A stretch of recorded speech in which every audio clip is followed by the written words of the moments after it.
Welcome to Better Conversations, the Life and Money podcast. I'm Patrice Sikora with Eric Lee, the founder of Purple Wealth and the host of this show. Now, in this first episode, we're going to talk about the story behind Purple Wealth and the thinking that led to it. So, Eric, it's good to be working with you. I'm looking forward to this. Greetings, Patrice. Greetings. Now, before we get into the money part, I'd like to start with you. Where did you start in the industry and why did you get started in this industry? Right out of college, 1992, I begged for a job with Dean Witter. Well, that's a blast from the past. Whoa. Yeah.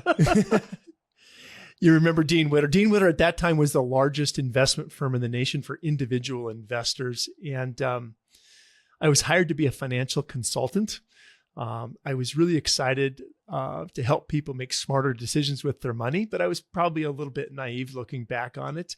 Back then, Patrice, fewer than 10% of the professionals in our industry were doing anything like financial planning that we're doing today. It was just really an emerging part of our profession at that time. But what I quickly realized was I wasn't hired to be the financial consultant that I thought I was. I was really just hired to be an investment salesman, a product salesperson. And it never really sat right with me. But I would tell people I wanted to be a trusted consultant, and they would just kind of smile and nod and roll their eyes a little bit. At that time, they had good reason. I mean, people were just product pushers, but it's not what I was inspired to do. But I'm thankful for the opportunity. I had one defining moment with my career at Dean Witter in the early 90s, which was on the 74th floor of the world headquarters of Dean Witter. Our national sales manager was rolling out a new mutual fund that we were required to sell. And he was joking to us that 2 out of 3 isn't bad. It was good for the firm. It was good for the advisor. 2 out of 3 isn't bad. And it just felt awful. I didn't want to be having part of it. The implication, of course, was not so great for the client, but that was acceptable. So anyway, I started thinking I don't want to be any part of this. Fast forward a couple of years, Terry, my wife and high school sweetheart, moved back to Rapid City, South Dakota, where we were raised. And I was working for another one of the largest investment firms in Rapid City. And I got a call one morning from my regional manager in Minneapolis that notified me that I hadn't sold any of this new offering of a global technology mutual fund that was ending that day. And he hadn't gotten his bonus, or he wouldn't get his bonus until everybody in the office sold some to their clients. And at the time, Patrice, it seemed clear that the dot-com bubble was forming. It was extreme. It was unsustainable. The product didn't feel right, but I got the message. I bought some of it in my wife's IRA, made my boss happy, and he got his bonus. But that was the second defining moment of my early career, which was it set off this desire, this inspiration to start my own advisory firm, which is now known as Purple Wealth. And the idea back then was to simply work for clients, not New York firms, not outside shareholders, not have sales quotas, but just to provide independent, unbiased, objective advice to the public, which is what we do today and have since then. And it's just really what is my inspiration all along. Sounds like such a radical idea, Eric. So radical. It was radical at the time. Yeah, but it's what you'd expect, right? It's what it seems common sense, but it just wasn't the case at the time. The industry's evolved and gotten better for sure. But I just love having my own practice where we just work with clients. And Patrice, my family has a background.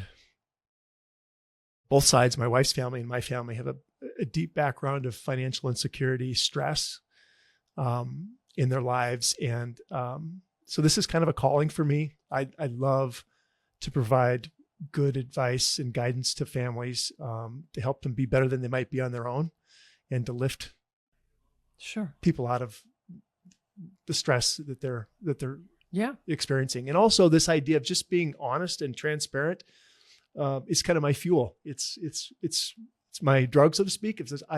Our industry, I wouldn't say is dishonest, but clearly it's confusing to the public. And the problem oftentimes is if you don't know what questions to ask, the industry is not necessarily going to lie to you, but if you don't know what questions to ask, maybe not get the answer that you're really looking for. So I take a lot of pride in helping clients ask those questions that they don't know how to quite communicate, but I know what they're thinking. I think you used the perfect word there, transparent. It is not that transparent. Let's just be totally honest about it. Yeah. But you didn't name your firm Transparent Wealth. You named it Purple Wealth. Purple. Help me here. Yeah, it's unusual, huh? Yeah.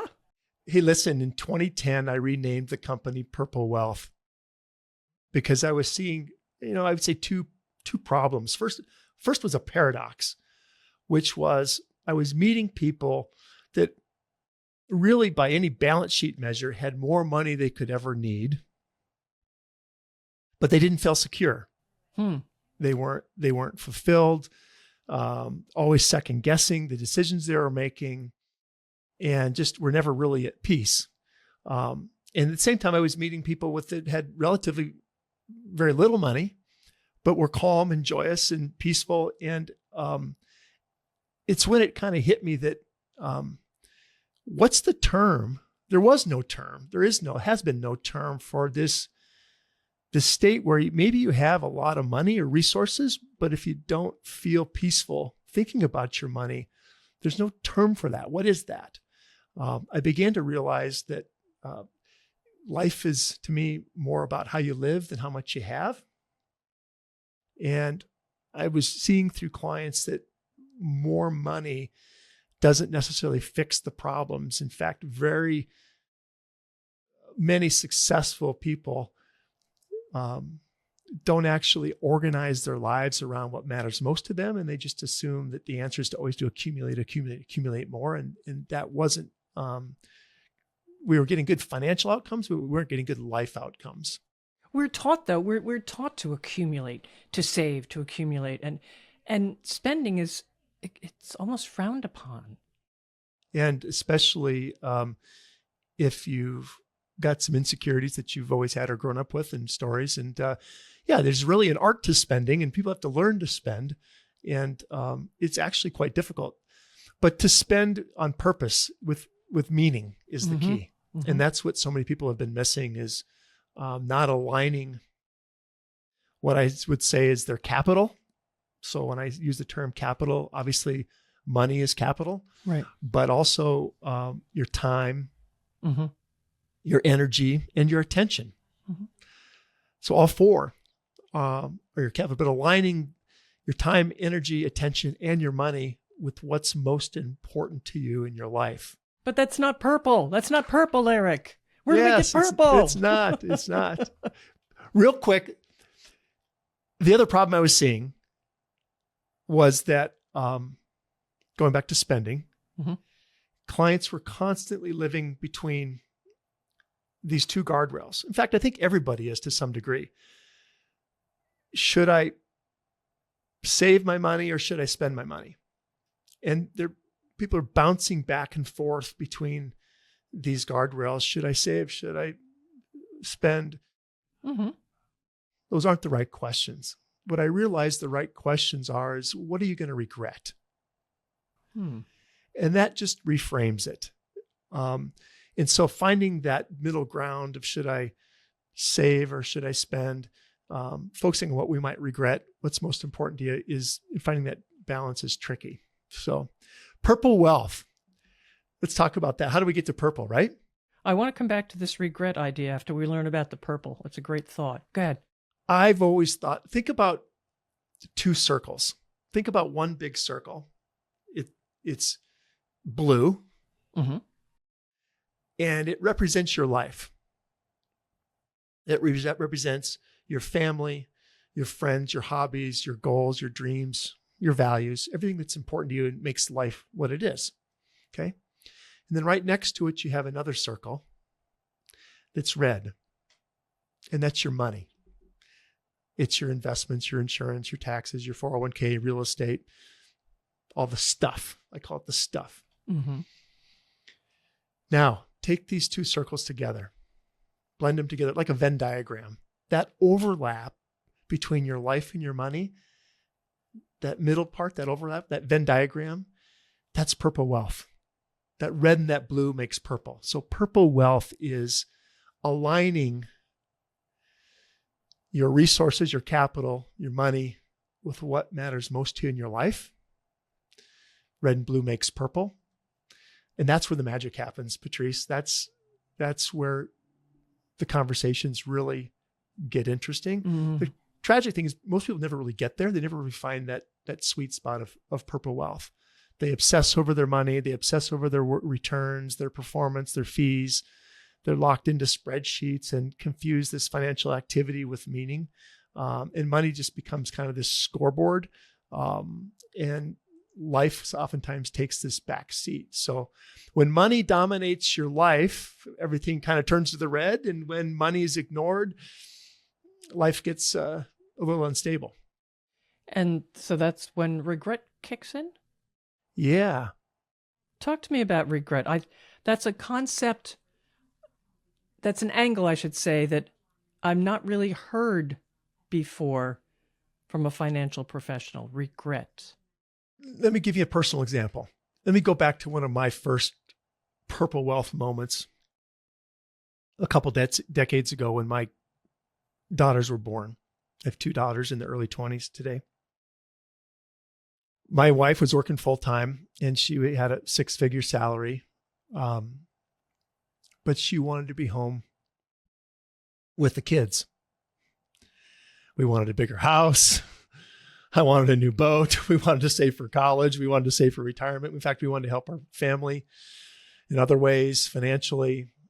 So we had all these competing priorities, but Terry wanted to be at home raising our daughters, at least until they entered school. So that has nothing to do with maximizing your money. I mean, clearly, if Terry would have worked full time, maxed her 401k out, so on and so forth, would have had more money. But what we were trying to do is align our life with what was most important to us. And that's just one example of Terry's decision to stay home in the early years, forego a wonderful income that could have provided us more money and security. But it was more about how we lived than what we had. All right. And the idea that we might regret that, the idea that we might have more money, but we would have regret not having Terry home with the kids when they were young. Right. Okay. Nothing against work, but everybody's life's different. That's why when you mix red and blue 1,000 different ways, you're going to get 1,000 different colors of shades of purple. I mean, that's what's so unique, is that purple wealth is unique to everybody because there's no right or wrong. Everybody's life's different. Everybody's money's different. Everybody's life is different, and everybody's alignment of their life and money is unique, and their version of purple is their own. How do you introduce this concept to clients? Really a lot with these stories, but most importantly, talking and visiting with clients about what their values are, what's most important to them. Does it take them some time? Does it take them some time to think this through, or most of them, do they say, well, this is my value and this is why? Or do they think? No, most people don't. It's not a criticism, but very few people are thinking in this way of what their values are, what's really most important to them about money and why. And in fact, very few couples have ever had these kinds of conversations. So it's difficult, but once you start opening that door, it becomes easier. Better to have that conversation before you become a couple, huh? Yeah, for sure. But the point is, goals are fickle. Goals change. Nobody likes goals, frankly. And nobody feels comfortable asking what their goals are. But what doesn't change are people's values. So people have definite values around money. And understanding those from your partner or your spouse is incredibly important. And we have some tools that help clients uncover what their values are and what is most important to them. And then understanding why is where we start. So most of our industry starts with products and investments and insurance and offering investments, but very few people step back and understand why. Why do we want to do this? Why are we working? What are we trying to optimize for? How much is enough? And what makes a great life? Do you define success for your clients, or do you help them define it for themselves? No, absolutely. They define it for themselves. Does that come with time? It evolves and it changes. There's commonality in their values, but success is a moving target because life changes. When life changes, it affects your money. And when your money changes, it affects your life. So the constant is always change. And goals change, but people's values stay pretty constant. You obviously like people, Eric. Do you like what you do? I love what I do. It's a privilege. Right. I've always felt like there's really only 3 ways to improve the quality of one's life. One is through your health. The other is through bettering your relationships of all kinds. And then the third is through your money, through your finances. And so to have the privilege to be such an important part of our clients' lives and improving their quality of lives it's a privilege for sure. That's outstanding. Well, this is only the very first episode of a long series of podcasts. I sincerely hope it'll be a long series. And what would you like people to take away from this first discussion with? What are some ideas? I think the first thing is just to rethink wealth. We've never felt like wealth is a number of dollars. It's a way that you're living. It's not how much you have, but it's how well you live. I just recently heard a podcast, on the Acquired podcast, an interview with Jensen Huang. You may know the CEO and founder of NVIDIA, the most valuable company in the world. Mm-hmm. His net worth is over $150 billion right now, among the 10 wealthiest men in the world.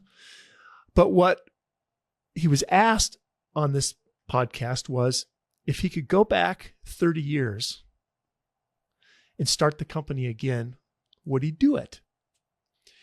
And his answer surprised me, but it shouldn't have, Patrice. He said no. It took too much out of him. It took too much life out of him. It was too much struggle. Basically, the money wasn't worth the cost. And I just thought that was fascinating. Here in real time, one of the wealthiest people in the world telling us that money didn't create a better life for him and he wouldn't do it again. And so that's the first takeaway, is just to rethink, what's the money for? The second thing I would say to take away with is just this thought that the most interesting question isn't, how do I make more money? To me, the most interesting question is, how do I use the money I have to live better? And that's the idea behind Purple Wealth. All right, outstanding. Well, what do you want to talk about in the next episode? Happiness, satisfaction. What's the difference? Good question. Very good question. Eric, how can listeners reach you? Because I have a feeling they're going to want to continue this conversation with you. You can learn more about us at purplewealth.com. You can reach me at eric.lee@purplewealth.com. All right, folks. Well, please follow this show, Better Conversations, the Life and Money podcast. That way you're sure you're going to know when a new episode's ready for you. And of course, please share it with others as well. I'm Patrice Sikora, and thanks for being with us. Thank you for listening to Better Conversations, the Life and Money podcast with Eric Lee from Purple Wealth. If this episode sparked something for you, follow the show so you never miss a conversation. You can learn more at www.purplewealth.com or reach out directly. We'd love to hear your thoughts. The opinions voiced in this podcast are for general information only and are not intended to provide specific advice or recommendations for any individual. To determine which strategies or investments may be suitable for you, consult the appropriate qualified professional prior to making a decision. Securities and advisory services offered through LPL Financial, a registered investment advisor, member FINRA SIPC. Purple Wealth is a separate entity from LPL Financial.